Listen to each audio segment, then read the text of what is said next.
How often do you think about death? I think it's one of the most underrated things that we think about just because it's a for certain thing that's going to happen. So I'll tell you this, lately, this past week and a half, me and my girlfriend, just doing our normal routine, we've seen a lot of movies and a lot of TV shows that death has happened. And it kind of strikes a nerve with me and her. Um, a little about her stories. Her father passed away of cancer, and they're just seeing that, kind of just hit home for her. And me, it's something I think about quite often. I definitely think I've taken advantage of the thought of death, thinking that I'm invincible. I think most people who are younger think that, hey, nothing's ever going to happen to me. I'm perfectly fine. And it's just one of those things that, as I've gotten older, that now I'm with my family, I think about it a little bit more because think about some things that I missed out, some opportunity.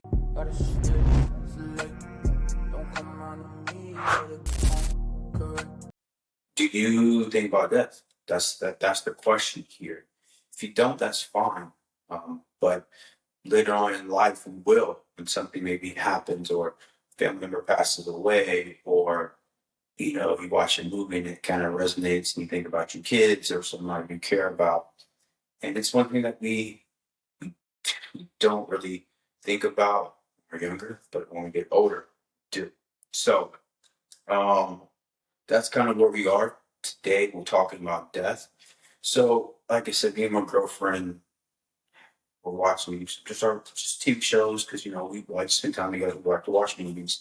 And there's a few movies that kind of talk about and just give my opinion on them, my viewpoint, and see which I think most people will relate to. So, the first one is Suits. Now, I'm excited about this TV show. I love it. I respect her. They're actually coming out with another one in February in LA, so I'm very pumped up. So we're kind of watching Suits, and there's a scene with Mike Ross. If you haven't seen it, his grandmother's parents died in a car accident, and he goes to buy his grandmother an apartment. And day before he got up, he has the apartment ready, and he stands her up the day before she passes away because of work.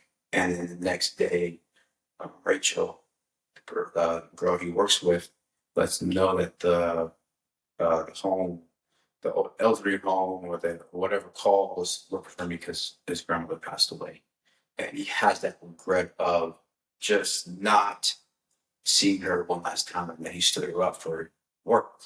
Now, don't get me wrong, work is important, but you know, our our loved ones are even more important. And it just made me think, it made me tear up actually. So trying to get emotional when it comes to those things because I never had a grandmother.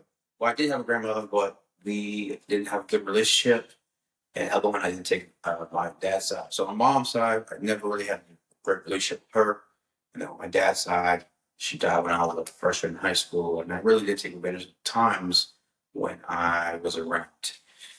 And so me thinking about that is like, man, I wish I would have had one when I was a little older, or hey, when I was younger, could have spent more time, done more things, and it just really made me think like, you know, my kids are blessed to have both sister grandparents there, and I try to tell my little son, hey, then, hey, go spend time with them, go see them. They want to see you because we don't get that time back, and we're not able to just get that time available to really say, 5 years later, like, man, I remember spending time with grandma, or I remember doing this, it's just something that, we don't take advantage of. And I try to tell my kids that. And so if you have grandparents, they're watching this, you have grandparents, maybe you haven't talked to them all, or maybe they live in a different state, take the time, effort to go see them, give them a call, just do the small things. So if something ever happens down the line, you can't say, "Man, I wish I'd done this more. I wish I would have done this." It's we don't want to live with regret. And you see, the title of this episode is, living without regret. We want to be able to maximize, and especially in this day and age with cell phones, FaceTime, all these things we can actually communicate with people in different countries.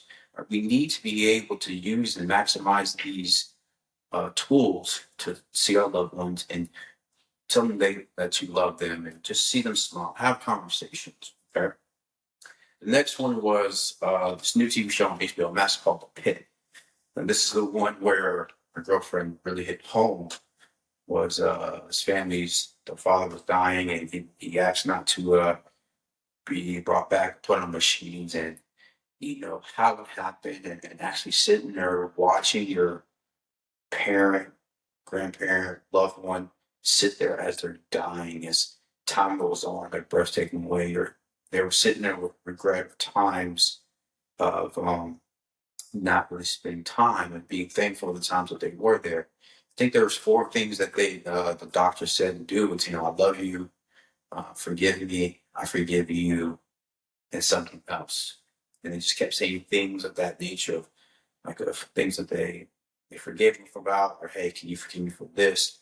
Hey, I love you. These are all simple things that we, again, I understand life's complicated. I understand that we have things going on, but calling your loved ones and saying, Dad or Mom, I love you. Hey, I've done this. Can you forgive me? Hey, you know what? You stood me up. You didn't call me. I forgive you. Like, it's these simple things that we need to understand, because some people who, if you get stood up or you didn't call, or, you don't check on somebody, some people, they take it personal. They feel some type of way about it and they just hold on to that grudge. So just saying those simple things, or calling them and just saying, hey, I love you. I forgive you. Can you forgive me? We never want to leave a person, in that state of, did this person love me? Did they forgive me? Did I do something wrong? I tell my girlfriends all the time. Every time we kind of get a little arguments and I have to go to work or I have to leave, I'm like, listen, I could die on this highway. And the last thing you want to say to me is that you hate me, or you're mad at me, or you're upset because of something so small, right? We take full advantage of that and we don't realize that anything can happen at any moment. And you would hate, if you're watching, hate to sit there and say the last thing I said was that I was mad. Don't talk to me. Leave the house. Right? Those are small things, that I know I take personally, and I think you should be like, I can't. Ask yourself, should I really be mad? Is this really a big deal? No, it's not a big deal. Let me just brush it off. Okay. The next one is You Gotta Believe. Now, this is a new movie that came out. It's based on a real story, which I personally like. I love real stories, things that really happen. And this is with the Little League baseball team. They're in Texas, and trying to get this little league to play baseball. And to be honest, they were trash, but they got better because they believed in something, and their motivation was that the head coach, which one of his sons played on the team, had cancer, and they thought, okay, he's about to die. You know, we got to do it from him because he really likes and enjoys seeing us play baseball, and he loved baseball. And they found that motivation, say, hey, we're going to do it for him. But the dad, the coach, you know, there's a scene where he talks to his best friend who took over, and he got him to the World Series. Little League World Series was, you don't sit there when you stare at death in the face and think about the good times. You, you think about the missed opportunities, the regrets, the miss I love yous, or I didn't do enough. Am I going to do enough? Am I going to be able to? I never reached my full potential. And these are things that we live with, and we need to change. When I say we, I mean I need to do it. If you're watching this, you need to do it. You need to think at a level like, hey, tomorrow's not promised. I got to do everything I can today, because if I don't know, if I make it small. And also, what are people going to think of me if something does happen? Like, what are going to be my final thoughts? Oh, well, he was a quitter. He always gave up on this. He never reached his full potential. You don't want that. You want to say, hey, they went hard. He went hard every day. He gave it his all. He thought outside the box. He never sat there and had that um, average mindset.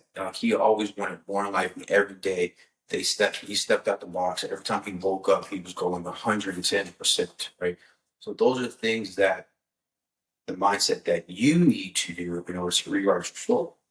You have to change your perspective. And I know it's people are like, oh, it's crazy thinking about death. But the question I have for you is, when you think about death, does it motivate you to do better, or does it, or are you scared?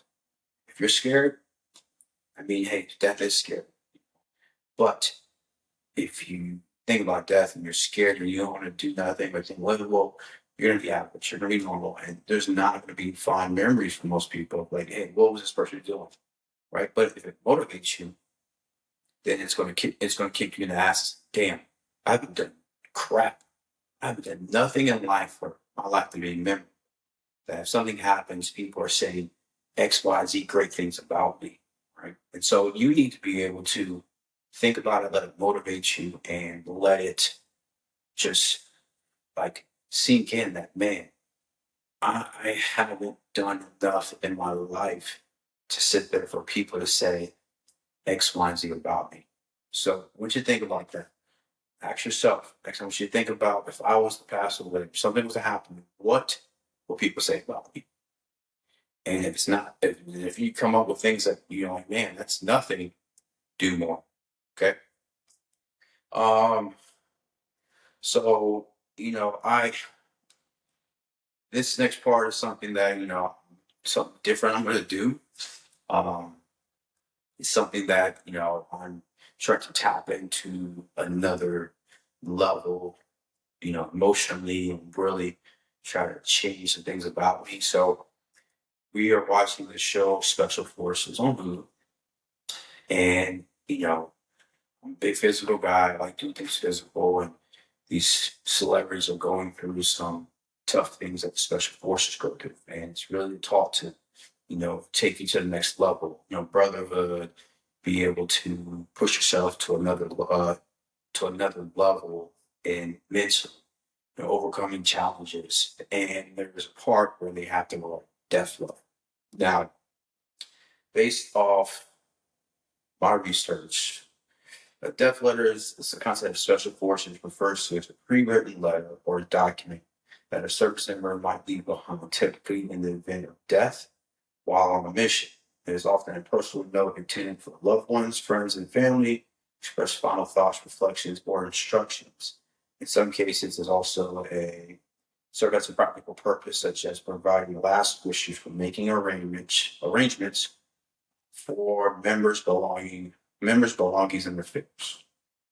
So I'm gonna try to do a new series called Death Letter, where I'm going to write to my loved ones, if something will happen, what is the last thing I'm sent to? The reason why I'm gonna do this is I moved from North Carolina to California, and I I love my parents, I love my family, my brother, all my extended family. But if I'm going to be honest, I didn't really maximize or take advantage of those opportunities. And I didn't really see it until I moved out here to California, where I don't see them every day.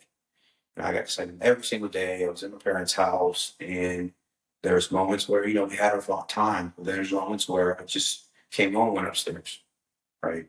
And, when I really think about it, it's brings a little of regret. And what I'm doing now, I got to make sure I have the means to say, what, if I want to go see them, go see them. Like, hey, you know what, I'm gonna call you guys out.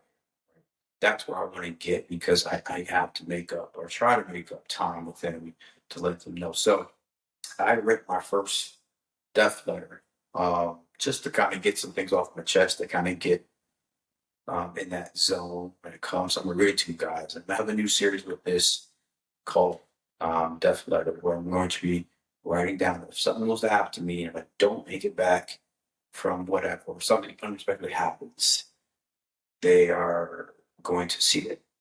On top of that, another reason why I'm doing it is, when starting this podcast, I was doing my research of like, how often should I post? What should I post about?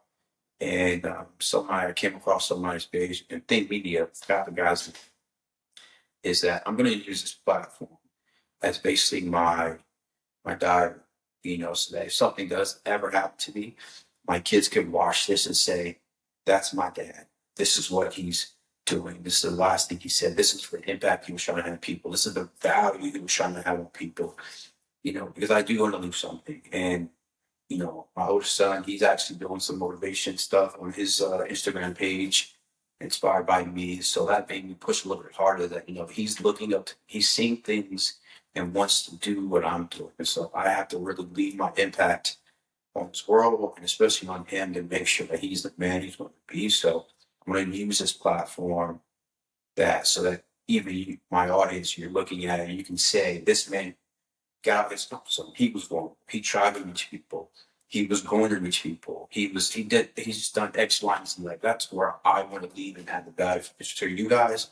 And even if it's helping one person, getting them to start their own channel, own podcast, like I did something, right? I left my mark, but I don't want to stop there. I want to go above it. I want to reach millions of people, thousands of people, just, I want to connect. I want to just add value. So people can know, like, hey, I can do more in this life. So, all right, so I'm gonna read my death letter.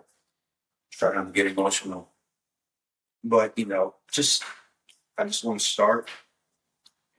It's the biggest thing is start. So, so here we go. Hey, mom and dad, if you're reading this, then something has happened to me unexpected, which means I never really got to spend as much time as I should with you guys and tell you I love you enough. But I hope this letter will give you an idea of how much I miss you and love you. I miss our simple times of just hanging out in the kitchen, talking about my kids, our lives, just about anything. I miss your smiles and talking smack. I wish I took more advantage of those times, but I know living in regret won't change things. I just know I miss some opportunities with you. Thank you for being great parents and grandparents.